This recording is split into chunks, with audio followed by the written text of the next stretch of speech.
Hey everyone, welcome back. Gabriella Huffman here to help you study for your North Carolina real estate exam. We are still breaking down chapter 7, and this is video 4 of 5. When you open your book, chapter 7 is called Real Estate Brokerage and the Law of Agency.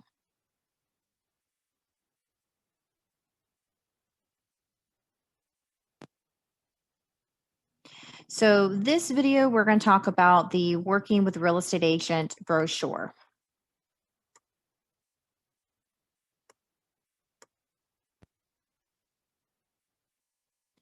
So, if you look in your book, we know it as the Working with Real Estate Agent brochure, but you'll also notice in that same paragraph they like to call it consumer protection publication. So give that a good highlight. That's just telling you there's another way to say that. So look out for that on the exam. So the brochure is exactly what it's going to cover based on the title, Working with Real estate agents. So I think of the brochure as a menu. When you go to a restaurant and you sit down and you're given a menu, you're given options to what you can order. So that's how this brochure is set up. In North Carolina, these are options that a buyer or seller has when choosing to work with a real estate agent. So we're not going to go over the entire brochure in this video, but we are going to hit some highlights that are commonly seen on the exam. You have to give this brochure to every prospective buyer and seller. Don't forget about the sellers. You have to go over it with them as well. No later than first substantial contact. We'll define first substantial contact the next couple of slides, and we'll get back to that. But the key here is that this brochure is required for all sales transactions, whether it's residential sales, commercial sales. The key word is sales. And in this day and age, first substantial contact is not necessarily happening face to face anymore. It could happen online, via Facebook, Twitter. So you still have to go over the brochure with them because you're reading them their rights or their menu options. So whenever first substantial contact happens, you've got 3 days to review the brochure with them. So remember, only sales transactions is this required. On the test, they like to trick you and say all transactions. Don't choose all because all can include leasing. And you're not required to do this for leasing, just for sales. So we have to review this. This is something that a lot of buyers and sellers have not ever seen before, so they're not quite sure what they're looking at. So it's your job to know how to review this with them so they understand how to determine agency status that will take place. So here's the key: review and then determine how you're going to work for old car or with honesty, fairness, disclosure of material facts with that buyer or seller. So this brochure does not create agency. Buyer agreements, listing agreements create agency. This does not create agency. This is the menu options of different types of agencies that are available. So you want to make sure that you review, ask them what they'd like to order or how they would like to continue working with you or for you, and then use the appropriate agency agreement to establish that. So a lot of brokers do have a link in their a signature of their email saying, click here to review the brochure. The commission says this is not enough. This is not reviewing it. This is simply a link. So just having that link present in your email is not meeting the rules. You need to make sure that you are actually reviewing this with all buyers and sellers in sales transactions. So how you know that the review has been accomplished is there's this tear off panel, what we call acknowledgement panel, where you can sign as the broker and the principal or soon to be client can sign. But keep in mind that consumers don't have to sign this because this is not a contract. So do make sure you understand that when a buyer or seller signs the brochure, They're not creating a contract, they're not creating agency. Simply, they're signing, acknowledging that they've received the brochure and that you've reviewed it with them. That's why signature is not required because it's just an acknowledgement signature. It does nothing to create or form any type of relationship. Whether the consumer signs it or not, you have to keep that acknowledgement panel for 3 years. If the consumer refuses to sign, which is fine, make sure that you make a note on that acknowledgement panel. I reviewed with Mr. and Mrs. Smith this date and time, and save that for your files because the commission wants to know that you are doing your job by reading the rights of buyers and sellers with this brochure.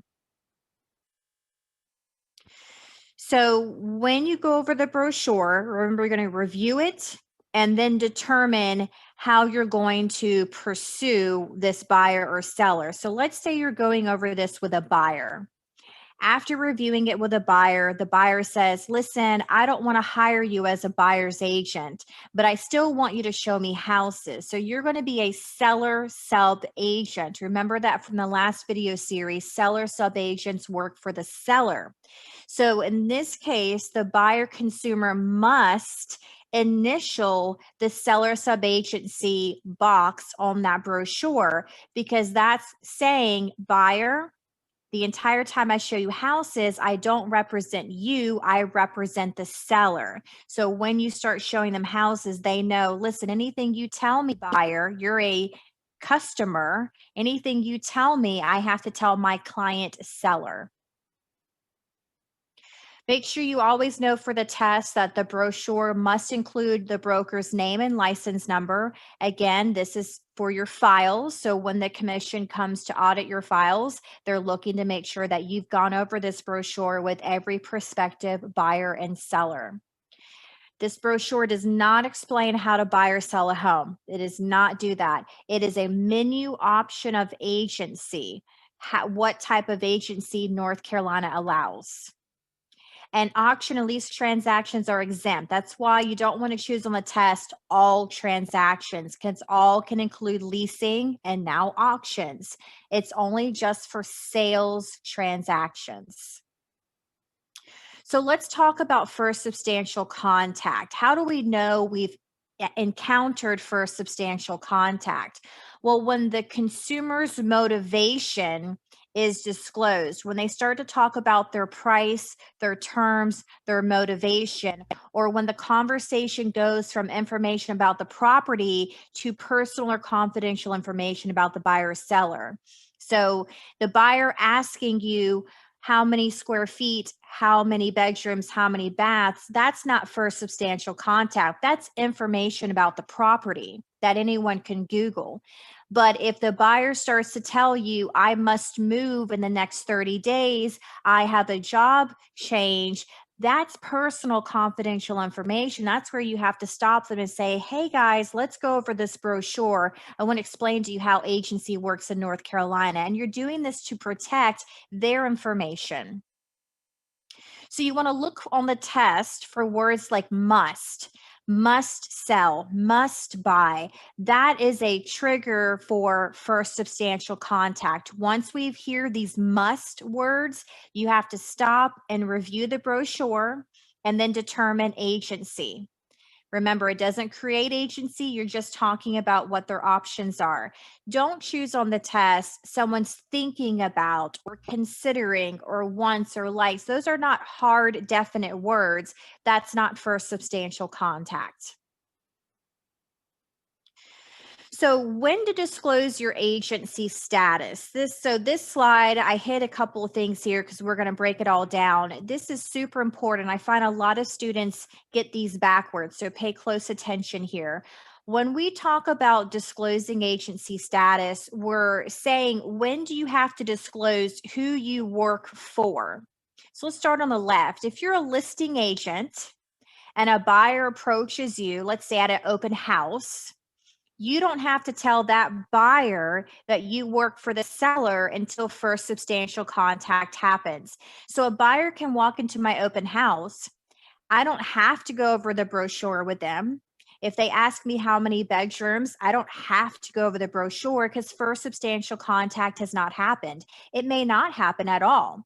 But if the buyer starts to tell me I need to move in the next 30 days, that is first substantial contact, and that's when I need to go over the brochure with them. If I'm a buyer's agent on the right-hand side now, and I approach a seller, maybe it's a for sale by owner, or I approach a listing agent at initial contact, hi, my name is, I have to say I work for the buyer. So notice there's clearly a difference here depending on whose hat you're wearing. Listing agent, you don't have to disclose to the buyer until first substantial contact.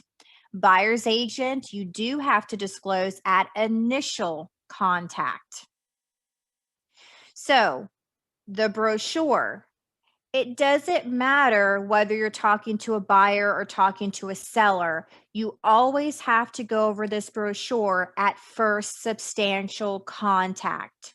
So visually, there's a difference when to disclose your agency status, who you work for, versus when to go over the brochure. So pay attention to the question on what they're actually asking you.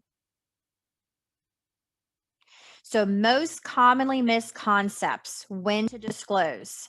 Dual agency, all right? Dual agency consent before showing the property. If you don't have consent for dual agency, I can't show you listings with my firm. So I have to get your consent to show listings with my firm before showing the property. Whether that's oral or in writing, you have to have consent before showing the property. When to review the brochure. Keywords, first substantial contact. Whether buyer or seller, it's the same answer, first substantial contact. When to disclose your agency status? Well, it depends on whose hat you're wearing. Listing agent to a buyer, first substantial.